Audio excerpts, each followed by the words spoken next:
ایک دفعہ کا ذکر ہے کہ ہٹلر نے ایک مرتبہ ایک مرغا پکڑا اور ایوان کے اندر جا پہنچا اور سب کے سامنے اس مرغے کے پنکھ اکھیڑنے لگا۔ مرغا درد سے بلبلا رہا ہے لیکن ہٹلر پھر بھی اس کے پنکھ اکھیڑ رہا ہے، حتیٰ کہ اس نے اس کے سارے پنکھ اکھیڑ کر اسے زمین کے اوپر رکھ دیا اور اس کے بعد اپنی جیب سے دانہ نکالا اور دانہ زمین پر پھینکا اور اس کے بعد خود چلنے لگا۔ مرغا وہ دانہ کھاتے کھاتے ہٹلر کے پیچھے چلنے لگا، حتیٰ کہ ہٹلر کے قدموں میں آ کر کھڑا ہو گیا۔ اس کے بعد جب ہٹلر نے یہ حالت دیکھی تو اسپیکر کی طرف متوجہ ہو کر کہا، جناب اسپیکر، ہمارے جمہوری ملکوں کے اندر عوام کی ایسی ہی حالت ہے۔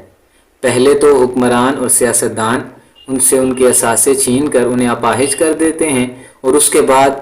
الیکشن کے قریب آ کر انہیں